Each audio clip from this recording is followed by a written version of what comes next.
It was a game that had a little bit of everything. Big plays and grinded out drives, heart palpitations and uncertainty at every turn. Yet ultimately, the Seahawks, though it did take into overtime, were able to get that final defensive stand. Offense was able to push the ball up the field to get it into Meyers' range. He punched it on in, and the Seahawks walked away with a 23-20 victory in overtime on the road in New England, 10 a.m. to move to 2-0. This is a game that has a lot of good to unpack, some bad too with that, a lot to still improve upon this team. But let's start first with the defense, because I think in this game you saw from this defense, and as you've seen from them through the first two games, this is not your grandpappy's Seahawks defense. This is not of the old and the prior. This is now of the new, and both in the good and the bad respects you might get from that a little bit with it. Early on in this game, you saw some of the good and the new. A 3-and-out from the Patriots to begin the game. They always tell you that these offenses, they have the 10 scripted plays to begin the game. They're well-calculated, well-honed plays throughout the week that they're set to execute to perfection come game day. Yet you got them right out the gate there, punting back to your offense. Now your offense had a 3-and-out too, punted back the Patriots. And this is where the defense started out maybe a little bit of the slight negative turn of a difference from the past, where it looked like Mike Macdonald in this game, onto that second drive, was starting to kind of dial up the heat a little bit. And he was bringing a little bit more of the pressure than he was the prior week against the Denver Broncos, where the Seahawks were the 23rd highest blitzing rate team in week 1. So it looked like they were looking to go much higher, maybe perhaps thinking that Jacoby Brissett can't move around much back there, so we can really get him. He's not going to be able to get away if we get a bunch of guys back there. But you dialed up the pressures. Jacoby Brissett's been around the block. He's seen a thing or two, and he was able to recognize what was coming. And then his option that he would go to, his security button, his break glass in case of emergency, was named Hunter Henry, because he just kept peppering the ball over to Hunter Henry. Hunter, save me. Hunter, help me. Hunter, here's a lifeline. Help me out, please. And Hunter caught everything thrown his way and looked nigh unstoppable through that first half. I think he had 6 catches, well over 100 yards, and the Seahawks just could not find the guy. The other part of this game coming into it was, how are you going to stop the rushing attack? How are you going to hold down Ramondre Stevenson? And the team did relatively okay out the gate here. It started to kind of fail a little bit through the mid portion of the game, where both Ramondre Stevenson and backup Antonio Gibson were able to get out and loose at times. 36 carries, 185 yards. The New England Patriots were committed today to running the ball. They ran the ball way more than they passed the ball, that's no doubt. And look, a 5.1 yard per carry average rate is not the best for a defense. But at the same time, this is part of that influx of a new style of defense that you're going to see in this modern age, a little bit of different from the old, being that the onus is now not necessarily upon keeping ultimately the yardage down all the way and stopping the rush. You want to keep a lid on the rush. You want to not let the rushing attack of the opposition decimate you.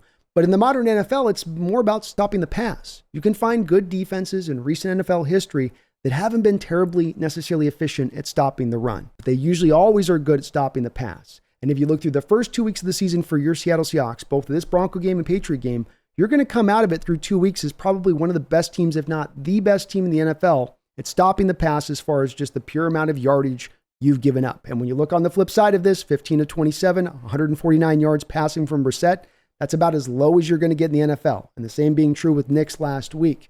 So while the Seahawks are giving up that rushing, whereas in prior years, if you gave up that rushing, you were also giving up the passing. It was going to be both. It was going to be sustained drives. There weren't going to be those 3-and-outs. And when you look ultimately in this game at the third down situation from the Patriots, they started out pretty hot here, but then they went wildly quiet, ending out 6 of 16 on third down attempts.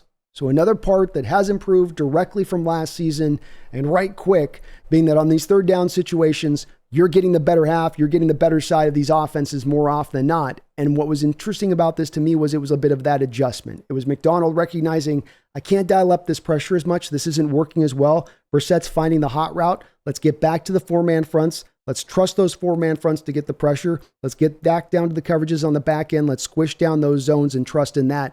I think that helped them out quite a bit. So while it is a lot of yards to give up on the ground, at the end of the day, you were able to stop them in the passing game. And this becomes no more notable as a baseline stat if you look at it than this. 19 yards. That is the total that your Seahawks secondary gave up to New England Patriot wide receivers. That's not one wide receiver. That ain't a half. That's their whole receiving core when you remove tight ends and running backs. And what they were able to pull off today, 19 total receiving yards. Yeah, I think Tariq Woolen and Witherspoon are going to be probably pretty well graded coming off the back end of this one. But the defense, I thought, was just, again, sensational to be this good this quickly when they had so far to go from where they were. Because let's remember this, as talented as they are, from a performative standpoint, they were kind of back end last year and where they finished up all the way down the line. And from the pass, the run, the turnovers, I think they got pressure really well. That was about the only good thing that they did. Well, now they've come so far forward so fast in so many different categories. It's kind of shocking to see, quite frankly, but it is what we hoped we were going to see. And another thing here that was another difference that popped up in this game from what we've seen from recent Seahawks defenses is typically, if you had a Hawk defense that was on the football field for too many plays, we're getting a 60, 65 plays, 70 plays, they would be gassed. They would be done. You had a moment in this game where you felt like the defense was starting to wither, that they were starting to fatigue, that they weren't able to be quite as stout. The running game was starting to get into them. You were seeing the Patriot team get past that 30 attempt marker spot, which tends to be a bit of a death knell for defenses as far as a spot where they start to break from that fatigue standpoint. But the Hawks found, I don't know if it was the fifth or the sixth wind, but they found that wind and they were able to hunker down to get the stops at the key moments and the key times in the game to give the offense a chance. And it was over a couple different points in this game that they had to really lock down at these right moments to get just enough, because there was no room for error in this game as you had to get yourself to overtime. Individually, Boye Mafe continues to play outstanding. He got a sack on that first opening drive. He probably should have had another one there where, he had a guy dead to rights in the backfield and just could not bring him down. But he was creating pressure. He was all over the place in that backfield. He continues to ascend as a player. Last week, Leonard Williams had 5 quarterback hits. He wasn't able to get a sack in that. Got himself a sack and a half today. You know what else he got?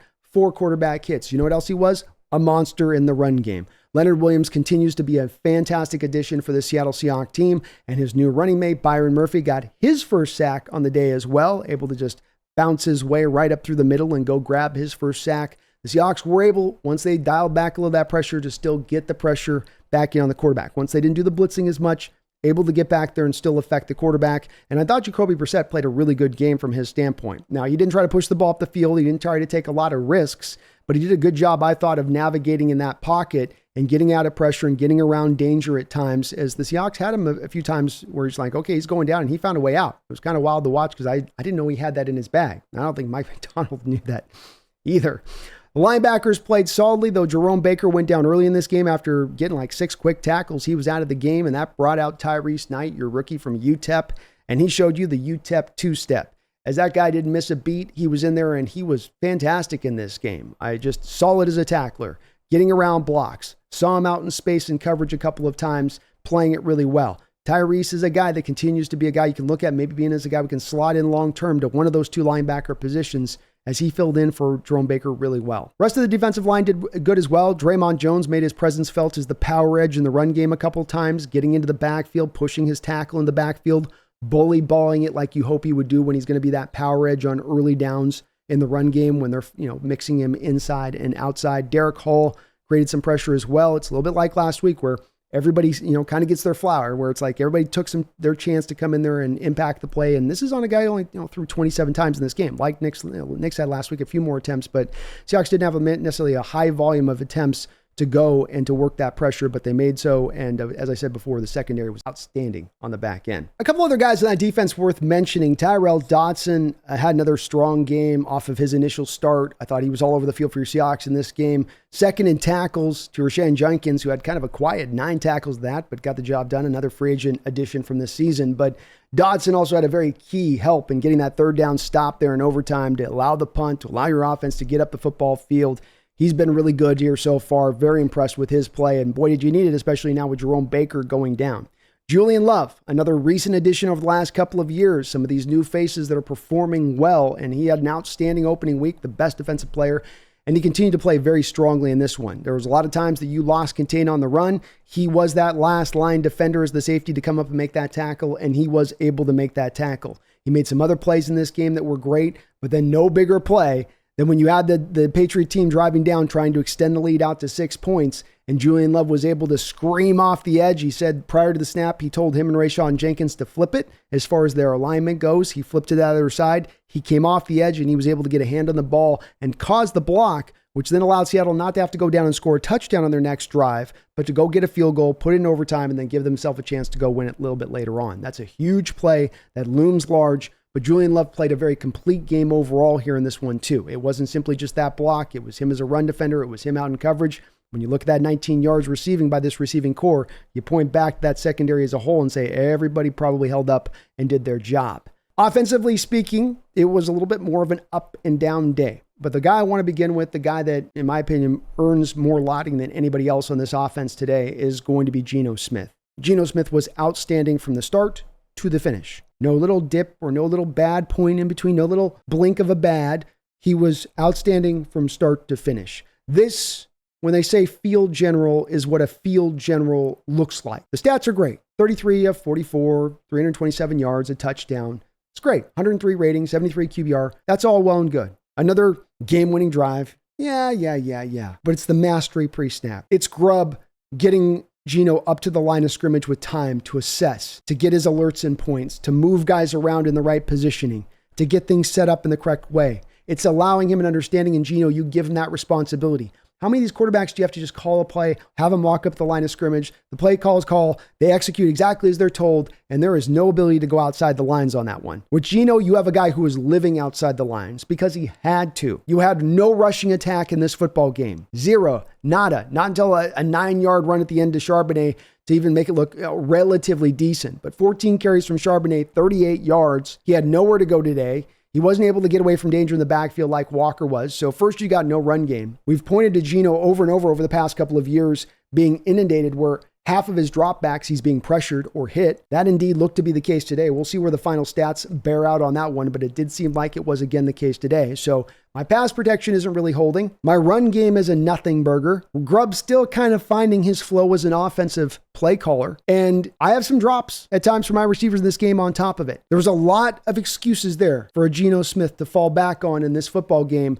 and go, I just can't get it done today enough. I'm getting hit too much. I'm not able to settle. But he stood in tall. He took the hits in the pocket. He delivered the ball on time. He delivered the ball true and right and accurate. I mean, he had to fit it into some tight windows sometimes, but he did so. And he was absolutely outstanding with his control of the football game. It's the part that maybe fans as much as anything don't appreciate as much, but you could just see it from him here today with Grubb getting him with 20 seconds on the play clock. And I mean, he was aligning everything out there, getting it all set up in play. And in the right spot at that, more often than not. I can really trust in Geno into this season with the load that they're going to put on his shoulders because he's handled so much already this past couple of years. And again, I say, if he can give you a performance like this, 33 of 44, there were 3 drops in this game that should have put him right on the crest of 400 yards. If he can do that with a piss-poor rushing attack and the offensive line not able to pass protect but half the time, what happens when you start to shore that stuff up? What version of Geno Smith will you get then? But he was sublime today. Absolutely a master of his craft, and he is the big reason on top of the defense, in my opinion, and a little bit, and the special teams get their tip of the cap on this too, as to why you were able to come away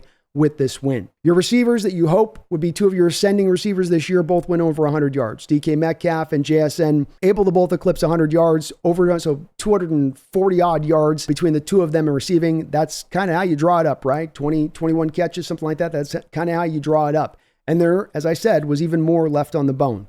DK Metcalf had a great game on this overall. There were a couple of down moments as well that people are going to pick at. And I think I'm usually a person that's just going to be nothing but, hey, don't throw no shade at DK. This is where I understand a little bit of people having some of the issues with. You try another 9-route ball down the sideline like you did last week against Surtain. The ball's not really knocked away. He's not really able to come down with it, not really close to coming down with it. There's another play over the middle on a ball that's slightly tipped to the line of scrimmage where still kind of has a chance to make a play on the ball, just can't wrap it up, can't pull it in, can't draw it in. Has a drop later on down in the game where he's coming on a comeback route. The cornerback's nowhere near him. He's got every opportunity to make the catch. Can't reel it in, just a pure bad drop. DK played a really good game overall. There was a penalty on a hold, but that stuff does not negate the good of what he did today. I don't want to make it sound like that, but there was more left on the bone there. And these are the kind of games that the anti-DK folks will get caught up in. I don't think it's always fair. I really don't. But it would be great if in those moments he can haul it in on a day where you couldn't run it, where your defense is holding on for life on the road, where Geno's doing everything he can and he's getting beat and battered, where you got a couple other guys fully holding up their end of the bargains in full as Geno is in his way. But DK helped to do his job. JSN likewise in the same place. 12 catches, 117 yards. Great game for him. Probably the best game for him so far. But another one where he left a 25-yard completion on the table where it's a back shoulder throw. The defender's nowhere in sight. Geno puts it pinpoint placement right on the spot. JSN just can't reel it in. I don't want to negate their days. They had fantastic days, and this is how we draw it up this offseason. DK gets 10 catches, 130. JSN gets 10 catches, like 110. This is how we draw it up. But you would like ideally also them to help their quarterback out in those moments when there are some other parts that are kind of failing in that moment to kind of pick up and help him out. They did overall. They bounced back from those drops. It was a great game from them. I don't want to undersell that part of it, but it is a part that people are going to be talking about this game, so I got to bring it up. What do you want me to do on that side? I got to bring up some degree. Tyler Lockett wasn't really effective as far as the total number of catches in this game or having the impact that he had last week, or was a little bit of a renaissance, but Tyler was crafty. Tyler was vet crafty in this game. He drew 2 pass interference penalties in this game that were huge. One that took you down to the 1 yard line, one that was late that helped you continue to sustain a drive. And both of those 2 PIs, by the way, they're right on the line. And they're helped by the sell job of Tyler Lockett. He has become a little bit of a master on those a little bit. And this is a game where some people are going to get a little bit mad about some of the penalties that came Seattle's way in this game. Witherspoon got hit with a couple penalties that were sort of ticky-tack, and I wouldn't have called them, and I didn't like them. But this is one of those places where you've also got to be fair as a fan and look at it on the flip side of this as well. Jerome Baker early in this game is running down into the depths of the end zone. He's draped all over the receiver, never looks back for the ball. Easily could have had a PI call there like you had on Lockett on the other end. Then a little bit later on in the quarter, Lockett has that call down on the PI, which is right on the line. Does he initiate the contact? Does the corner, is there just as much physicality going between the both? Does then Tyler kind of sell it with a little bit of a sub flop? I'm saying it's crafty vet Tyler there. I'm not getting my catches, but I'm still impacting the game. That's what he was able to do here today. He got you almost like 40 yards in penalty yardage upon what he received. And again, to make Geno's day just a little bit better, when you put the drops together with the lost penalty yardage there to Tyler Lockett, it's like almost a freaking 450-yard day just about on the end of it. There wasn't a lot else offensively to speak of. Noah Fant is not finding his footing quite yet here in this new offense. I think Grubb is still trying to search out his way and means of making this offense fully work. There's times where he kind of locks in a bit and times where he's not sure of what he's doing. Felt like in this game, they got very much obsessed almost with just hammering the A and B gap runs there with Charbonnet. There was no working it to the edges. And on the 9-yard run that he did have to Charbonnet at the end of the game, he's running it to the edges. It's not in the A and the B gap. He's getting it out to the edges. He's running outside zone, I think, on that play. So weird that they didn't go more to that. You're not seeing any Laviska Shenault use, which is strange too. No fly sweeps. On a game like this where you're not getting anything done with the running game in those A and B gaps, why not try to work a little bit of the edges, especially when you're missing the speed of Kenneth Walker in this game like the Seahawks were. Bit of an oddity, but I think also understandable. And this is what makes, in so many ways, what McDonald is doing so impressive. Because Grubb is taking a little bit of that time to kind of find his footing on what he's doing here. And then McDonald on the other side of it is kind of coming in here, hitting the ground running, where he has been able to onboard this scheme and his processes to get in place here very quickly. This team is already defensively performing at a high level. Now, the challenges have not been great between the Patriots and the Broncos to start things out, and they might not get any tougher next week against Skylar Thompson, who will probably be the starting quarterback for the Miami Dolphins. But nonetheless, to me, we all expected it. Even the most positive of people thought this would take about half the year to kind of fully click into place defensively, and it is locked in right now. Again, so much resilience he's shown from this defense to be on the field for so many snaps, yet to still find a stand there in that overtime period because you kicked to the Patriots. They had the chance to go after you. You're looking at it thinking, man, in other years, I'd be thinking this moment, my defense is gassed out. They got nothing left. They've given all they've got. They've laid it all on the line. It's all left on the field. There's no more left in them. Yet they found a way. They did find that extra bit of juice there. I don't know how they did it, but they did in this game, and it was enough to get it done, but it is very impressive what Mike McDonald has been able to do to pull it off here with this defense. We got to give a tip of the cap to the special teams unit who more than held up their end of the bargain. We talked about this team leading into the season. We said for them to be a contender this year, the special teams unit was going to have to be elite. You're paying them to be elite, and you need them to be elite as you were anticipating both sides of the ball probably needing a little bit of time to find themselves, or at the very least there being some inconsistency there. This part needed to be consistent if you were going to get to that contending state. Well, that's how they were today. That's how they played it out so far. First, let's start with D. Williams. I gave the kid a ton of hell last week for his muff punt and then letting the ball drop behind him after the muff punt. But he brought it back today. He was very solid, had a nice return here for 23 yards to get the team up the field at halftime. And by that return then, with very little time on the clock, Geno and the boys were able to get up the field to get into field goal range, right on the outer edges of field goal range. So without that real good punt return by him in that moment, you don't have that field goal opportunity. Jason Meyers continues to show us that we are in a good Jason Meyers season. And if you're not aware, I've often called him the Dr. Jekyll, Mr. Hyde of kickers. What I mean by that is you can track his career by the yearly basis, and he is either great to kind of bad, great to kind of bad, to great to kind of bad, to great to kind of bad. And the man's over a 10-year career, and you can track it year by year to that measure. The good news? He's in line for a good Jason Meyers year, and a good Jason Meyers year usually means a great Jason Meyers year. So already perfect on PATs, already perfect on field goal attempts, 3 of 3 today, including an absolute cold-blooded killer kick, just kissing the left upright. Just saying, hey, I don't want to hit it down the middle. I'm going to make him sweat a little bit. I got this so easily, I'm going to make him sweat as I draw it right there, right down to the right side there. Let's go. Just a little right of that left upright. And Michael Dixon, I don't have to tell you guys, he holds up his end every single game that he plays. There is no faltering with him. There is no failing with him. There is no brain fart moments with him. He continues to show you that he is one of the best punters in the NFL, averaging over 50 yards a kick in this game. And there were times where you had to flip the field position in this one. And he does it like I said, a lot of these great punters who are right around as good as he is can do it, where they can hit it with that height and that distance and that directionality. He kicked one where you had just a monster kick down the field, and he puts it out at right about the 8-yard line out of bounds. We go, how do you do that? Other couple punts where he set the punt returner right there, and he's basically kissing the out of bounds marker where he's catching the ball. You had one where the punt returner was able to get back a little bit of yardage on that. That was part of him trying to flip the field, but Dixon just continues to be outstanding. First place Seahawks. Has a nice little ring to it, doesn't it? I think we'll just go ahead and stay here all year long. And when you do look at this division and your recent foes and how they played this past week, it does look like it is there for the taking. The Rams are injured all to hell. The 49ers are also battered and bruised and coming off a loss to the lowly Vikes. And then you got the Arizona Cardinals. I mean, come on. Nobody's scared of the Arizona Cardinals. Right now, the Seahawks could strike and take this division. They could contend this year. It remains the key, like it was this offseason, about how fast these coaches on both sides of the ball can onboard their processes, their schemes, their systems, and how quickly the players can master it. And what you've seen so far is not mastery. It is the learning of the ropes. It is the ironing out of the kinks. And one can only imagine what will happen when they start to cinch down those finer-tuned details, because they're performing pretty good right now as it stands. They've got a lot of good in between the bad. What happens when you eliminate that bad? Seahawks take flight. My name is Brandon Kane. This is the Hawks Nest. Please hit the like button. Please subscribe. But beyond all that, don't you ever forget, go Hawks.